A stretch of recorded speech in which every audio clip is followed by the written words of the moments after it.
Hi guys, it's Dee, and yes, I'm back again. Alright everyone, so we're going to get into this situation regarding Cardi B and TashaK here in just a moment.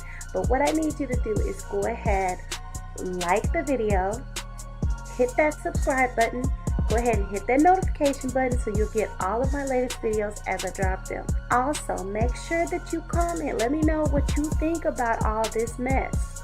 Alright guys, let's get into it. So, as usual, I'm sitting around chilling, working on some potential business ideas, and I look up and bam, I see a video from Camille's Corner. And when I watch the video from Camille's Corner, I'm laughing because of course Camille is very funny. She's real good at breaking stuff down. She always has something witty and crazy to say. I'm sitting here listening to her discussing the whole issue between Cardi B, between TashaK, between Derrick Jaxn, and this nobody Star Marine. So I'm sitting here thinking to myself, when are we going to be done with TashaK? How many people is she allowed to harass, stalk,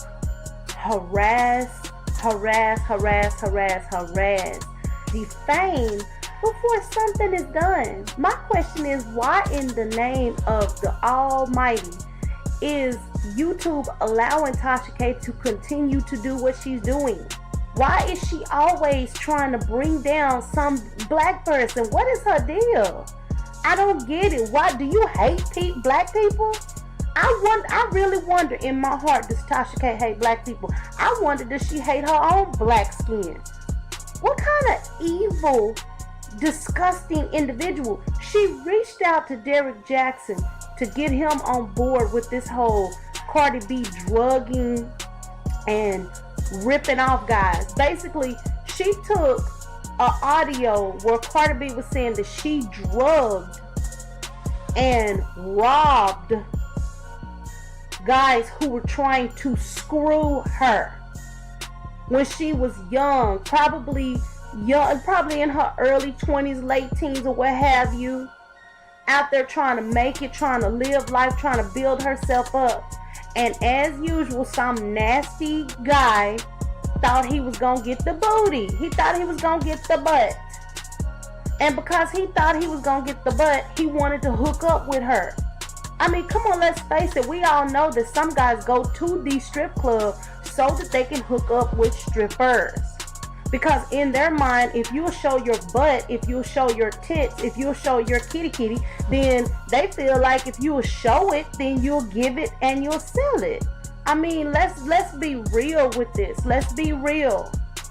These guys go to strip clubs and they're not just going to look at buhani. They're not just going to look at the nalgas. They're not just going to look at the chichi. They're not just going to look. They want to touch and they want to taste and they want to do other things. Now, that's not saying every dude does that. That's not saying that. But that's saying that a lot of guys do that. The reality is, when you go out there thinking that you're going to get something, the strip club is a strip club. It's for you to look but not touch. And of course, you do have those clubs that allow you to do a little bit more. We know this. We know that to be fact. But we also know, and I have never been to a strip club, but I know people who have been to strip clubs, and I know people who have worked in strip clubs. And I've heard the stuff that they do. I heard the stuff that they deal with. I've heard it. If a woman is on her job, doing her job, and a man comes to her job trying to hook it up, you could be working at Exxon, you could be working at Walmart. Guys are coming into your job trying to pass you their number, trying to get your number, trying to get you to go out with them, and some will even go as far to tell you they want to tap that, they want to get that. So if a man will come on your job, disrespect you, and tell you that he want what you got, we know that in the streets are run by a different set of rules. The rules that we follow everyday rules like don't steal, don't kill, don't lie, don't cheat. These rules don't exist in the streets to a certain degree.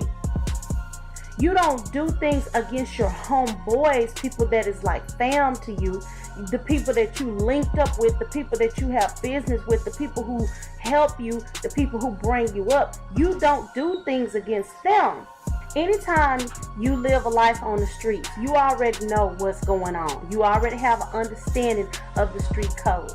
In the streets, if you're selling drugs, if you're hooking, that's if you're a prostitute, if you out there in the strip clubs. Some of the things that go on in the streets are mirrored in everyday life. So if you in the streets, you know that you could get robbed. If you go to buy drugs, and say you go to a drug dealer's house or his spot, if you go to the spot and you go to buy drugs, you know it is a very real potential that you could get robbed. You might be going to get your weed, you might be going to get your meth, you might be going to get your ecstasy, you might be going, whatever drug it is that you're going to get, you might be going to get your drugs. But guess what? It is a very real hazard that you could be robbed. That is a real hazard in the streets. We know this to be true. If you get a prostitute, there is a very real hazard that you could be robbed. Unfortunately, some jobs come with very real dangers. And in the streets, one of the dangers is that if you're dealing with criminal elements, it is a very real potential that you could be robbed. Point blank, exclamation point. So for a girl, a young woman who is working in the club, you working in these strip clubs, you got dudes fawning and falling over you all day long. They want to get some, they want to touch, they want to taste, they want to smell. They nasty. They want to do nasty things to you. Some girls, all they trying to do is make their money. They ain't in there for all of that. Some of them are, but some of them aren't. And when a guy come on to you and you keep telling this dude, look, I am not interested. I don't want you. I'm not that kind of girl. That's not me. You need to find somebody else for that. Because I'm not game for that. When you tell somebody that and they just keep coming at you, there is a very real potential in the street. If you go to a strip club, if you go to a hooker and pick up a hooker, if you go get some drugs, there is a very real potential in the streets that A, you might get drugged, and B, you might get robbed. That is a very real potential. Sometimes people will wait until you go to sleep. Like say for instance, you hanging out with somebody. It could be your so-called homeboy or homegirl. People are grimy sometimes. People don't care. Sometimes people don't have any concern whatsoever for the person they call a friend. So they don't care if they do something real nasty or hateful or ugly to you. If you hanging out in the streets and you hanging out with people that could potentially rob you, you going out there trying to get the booty. You trying to get you some coochie. You going out there trying to get you some. And you know that there's a potential for being robbed. You are just as guilty as the person who did it to you. Even the law says if you experience someone breaking the law against you while you are in the commission of a crime, no judge in hell, no judge in heaven or hell is going to award you any type of damages because you were already in the commission of a crime. That is the law. That is the law in the United States of America. If you are in the commission of a crime, you cannot expect no judge to step in and say, oh, you wrong. You wrong for robbing him when he was trying to buy your kitty cat. You wrong for robbing him when he was trying to buy your butt. So I'm going to make you give him his money back. And sir, you better stop trying to buy butt. Judges don't do that. They don't do that. That's just like if a person get robbed of their money while they trying to purchase weed. Ain't no judge finna get that money back to you. You was in the commission of a crime. That judge is gonna look at you, shake his head, and tell you to get out of his courtroom. Y'all need to stop all these people that's going around here trying to say that Cardi B is so wrong this, she's so wrong that. My first question is, let me see your background. Let me see your history. Because I bet you a lot of the people that's out there trying to pass judgment on Cardi B are also the same people who done hit up somebody, done robbed somebody, done lied, done cheated, done stole. They done something. You can pass judgment, but I bet your history is not so squeaky clean that you really have a right to pass judgment. But for some reason, somebody done emboldened you and told you that it's okay for you to say something, when if you look in that person's history is probably just as dirty as somebody they pointing the finger at. Before you cast a stone at someone else, how about you look at yourself and examine yourself and get your life together? All these people following TashaK in her mess, y'all ain't doing nothing but boosting her on. And when she fall, because her fall is imminent, when she fall, y'all gonna be looking like suckers when she fall. And she's gonna look like the biggest fool, because ain't none of y'all gonna be able to help her out of the mess she create for herself. This is a Black Conspiracy TV BAD TV review of the whole hashtag SurvivingCardiB.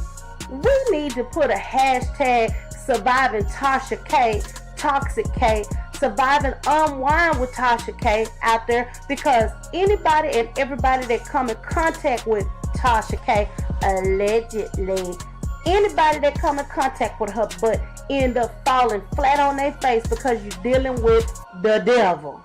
Thanks for stopping by, and remember, keep your eyes open and your ears sharp. See you later, guys. Bye.